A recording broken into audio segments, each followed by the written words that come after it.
کوئی فائدہ نہیں ہوتا، اور نہ ہی وہ پیچھے مڑ کر، نہ اللہ اس کو یہ توفیق دیتا ہے کہ وہ پیچھے مڑ کر اپنی قوم کے ساتھ ہم کلام ہو سکے، ان کو یہ بتا سکے کہ حقیقت کیا ہے، کس کی طرف آؤ، یا یہ شرک بدعت وغیرہ یہ چھوڑ دو، ان چیزوں پر فوکس نہ کرو۔ اس کے اوپر ساری یہ حقیقت کھل جاتی ہے، لیکن اس وقت کوئی فائدہ نہیں ہوتا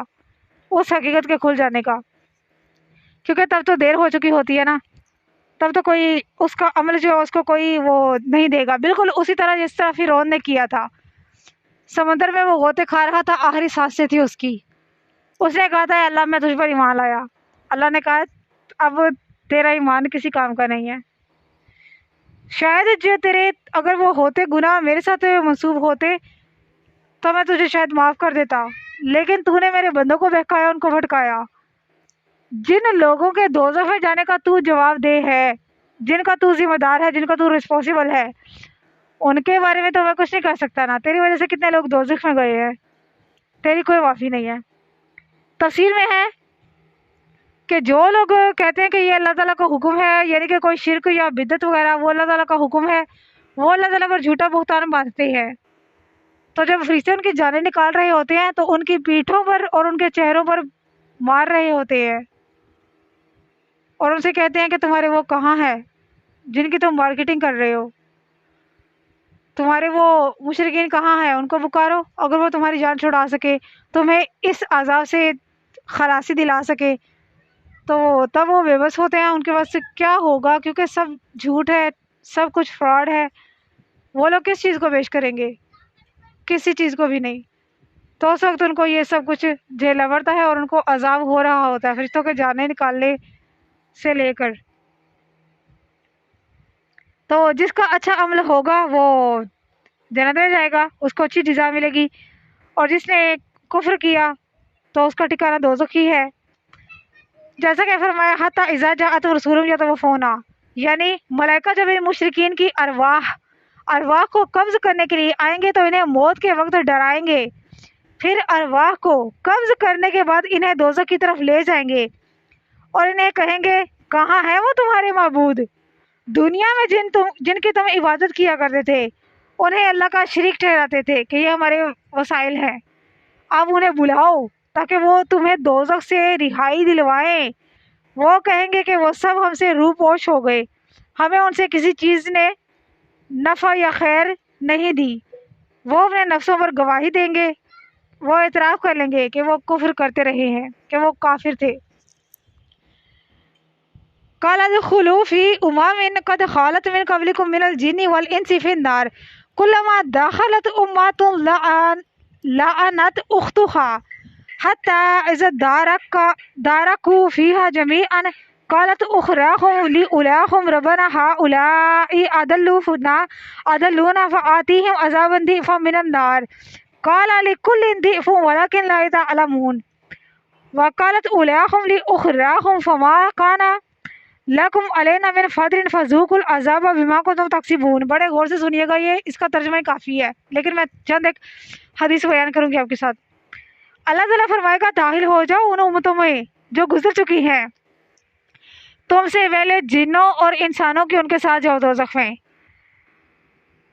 دوزخ میں داخل ہو جاؤ۔ جب بھی وہ داخل ہوگی کوئی امت تو وہ لعنت بھیجے گی دوسری امت پر، یہاں تک کہ جب جمع ہو جائے گی ان پر سب امتیں تو کہے گی آخری امت پہلی امتوں کے متعلق اے ہمارے رب، انہوں نے ہی ہمیں گمراہ کیا تھا سیدھے رستے سے، انہوں نے ہی ہمیں کہا تھا کہ ہمارے ساتھ اس شرک میں، اس گناہ کے کام میں شامل ہو جاؤ، تو اے اللہ ان کو دگنا عذاب دے۔ تو اللہ تعالیٰ فرمائے گا ہر ایک کے لیے کہیں گی پہلی امتیں پچھلی امتوں سے کہ نہیں ہے تمہیں ہم پر کوئی فضیلت، جیسے کہ تم دنیا میں بڑے بنتے تھے، بڑے معزز بنا کرتے تھے، پس چکھو عذاب بوجہ اس کے جو تم دونوں کرتے رہے ہو، تم سب کے سب کرتے رہے ہو۔ ہر ایک کے لیے دگنا عذاب ہے کہ انہوں نے حقیقت کو جاننے کی کوشش کیوں نہیں کی۔ اگر لوگ تم لوگوں کو بھٹکاتے رہے ہیں، بہکاتے رہے ہیں، تو تم لوگوں نے خود حقیقت کو تلاش کرنا تھا نا کہ ریئلٹی کیا ہے۔ اللہ تعالیٰ ان مشرکین سے جو افتراء پردازی کرتے رہے اور اس کی آیتوں کو جھٹلاتے رہے، فرمائے گا ادخلوا فی امم، یعنی تم اپنے جیسی اپنے ہی صفات کی حامل جن و انس کی ان قوموں اور امتوں میں داخل ہو جاؤ جو تم سے پہلے گزر چکی ہیں، ان میں شامل ہو کر جہنم کی راہ لو۔ تو وہ لوگ کہیں گے کہ اللہ یہی لوگ ہمیں بھٹکا دے رہے ہیں جو ہم سے پہلے دوزخ میں ہیں، تو ان کو دگنا عذاب دے۔ تو اللہ تعالیٰ فرمائے گا نہ، تم سب کے لیے دگنا عذاب ہے، کسی ایک کے لیے نہیں ہے، ان کو تو دگنا ہو ہی رہا ہے لیکن تم سب کے لیے اسی طرح کا عذاب ہے۔ حتیٰ اذا دارکوا فیہا جمیعا، جب وہ تمام دوزخ میں جمع ہو جائیں گے تو بعد میں آنے والے پیروکار اپنے ان متبوعین کے بارے میں کہیں گے، یعنی کہ جو ان کے تابع رہے ہیں، فرمانبردار جن کے رہے، جن کے پیچھے وہ چلتے رہے ہیں، جن کا جرم ان پیروکاروں سے زیادہ شدید اور بھیانک تھا، وہ ان سے پہلے جہنم رسید ہو چکے ہوں گے۔ یہ پیروکار روز قیامت اللہ تعالیٰ سے اپنے متبوعین کا شکوہ کریں گے، وہی ان کی گمراہی کا سبب بنے، اس لیے اللہ تعالیٰ سے ان کے لیے دگنے عذاب کی اپیل کریں گے، فرمائش کریں گے۔ تو اللہ تعالیٰ فرمائے گا جیسے کہ سورۃ احزاب کی آیت نمبر 66 اور 67 میں ہے، جس روز منہ کے بل آگ میں پھینکے جائیں گے تو کہیں گے ہائے افسوس، ہم نے اطاعت کی ہوتی اللہ تعالیٰ کی اور ہم نے اطاعت کی ہوتی رسول اکرم کی، اور عرض کریں گے ہمارے رب، ہم نے پیروی کی اپنے ان سرداروں کی اور اپنے بڑے لوگوں کی، پس ان ظالموں نے ہمیں بہکا دیا تھا سیدھی راہ سے، اے ہمارے رب ان کو دگنا عذاب دے۔ اور بھی قرآن کریم میں بہت سارے صورتوں میں اس چیز کا حوالہ ہے۔ سورۃ نحل کی آیت نمبر 88،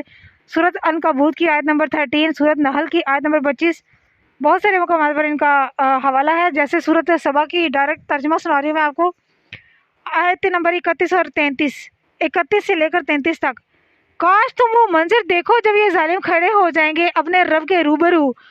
اس وقت یہ ایک دوسرے پر الزام دھریں گے، کہیں گے وہ لوگ جو دنیا میں کمزور سمجھے جاتے تھے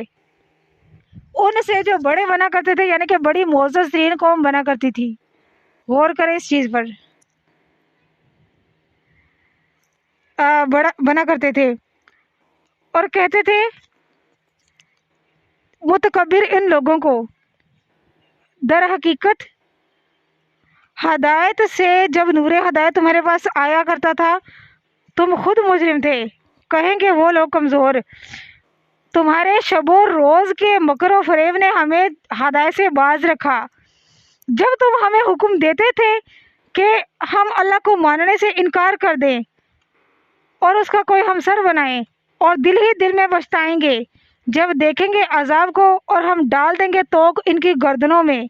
جنہوں نے کفر کیا، خواہ وہ بڑے ہوں یا چھوٹے ہوں۔ کیا انہیں بدلہ نہیں دیا جائے گا بجز اس کے جو لوگ وہ کیا کرتے تھے؟ بے شک دیا جائے گا، حق ہے عذاب۔ یہ تھی میری آج کی ویڈیو، بڑی انٹرسٹنگ تھی اور قابل غور تھی، کیونکہ اس سے زیادہ کھل کر میں اور بیان نہیں کر سکتی۔ سمجھ آ جائے تو ثواب کی نیت سے شیئر کر دیا کریں تاکہ جو لوگ شرک سے باز رہیں گے آپ کو بھی یہ ثواب ملتا رہے گا۔